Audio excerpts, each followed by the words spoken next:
가난에서 벗어나는 유일한 방법. 가난한 사람들이 가난을 벗어나도록 돕는 최선의 방법은 무엇일까?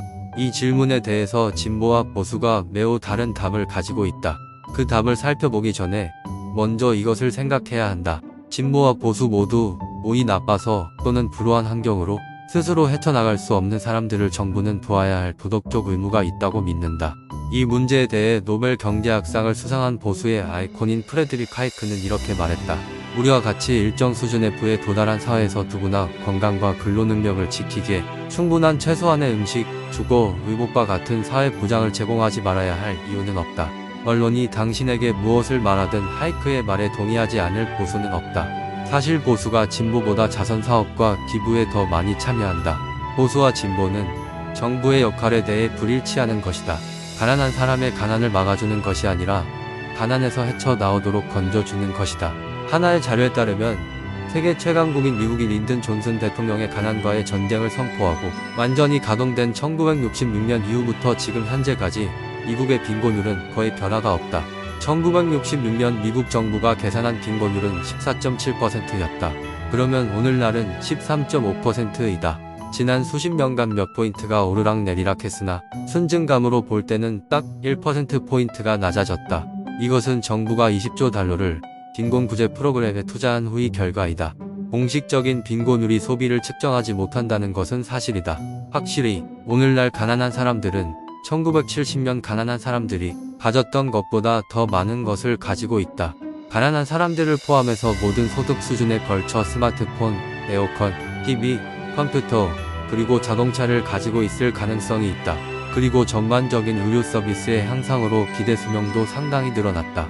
하지만 이렇게 물질적으로 나아졌으므로 가난의 문제가 덜하다고 말하는 것은 가난한 사람들의 위신을 떨어뜨리는 것이다.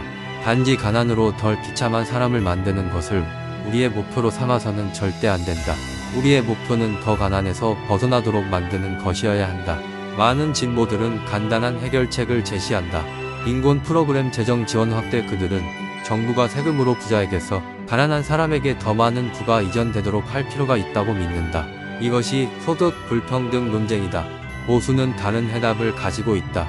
더 많은 기회. 보수는 얼마나 많은 사람이 정부 프로그램을 신청할 수 있느냐가 아니라 얼마나 적은 사람이 정부로부터 도움을 필요로 하느냐로 성공을 정의한다.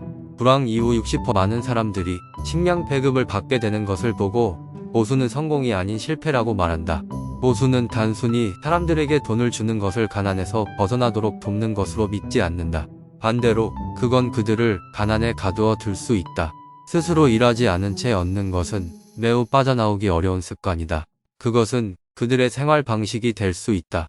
다양한 정부 프로그램을 통해 조금 더 형편이 나아지는 것보다는 빈곤을 벗어나기 위해 자립하는 것이 훨씬 더 힘있고 오래 지속되었다. 이 말은 정부가 아무것도 해야 할 역할이 없다는 의미가 아니다. 정말 가능하다면 정부와 민간 자선단체들은 사회적 지원에 대한 대가로 일할 것을 사람들에게 요구해야 한다. 이렇게 할 때 우리는 두 가지 방법으로 사람들을 돕게 된다. 첫째, 복지를 통해 그들이 물질적 필요를 바로 충족할 수 있게 돕는다. 둘째, 노동을 통해 그들 스스로 성공을 개척하도록 돕는다. 이것이 성취와 품이 있는 삶의 핵심이다. 우리가 진보이든 보수이든 우리의 국민들이 원하는 바에 따라 되어야 하지 않을까? 가난을 벗어나는 유일한 방법에 대한 영상이었습니다. 영상이 좋으셨다면 구독, 좋아요, 알람 설정까지 부탁드립니다. 감사합니다.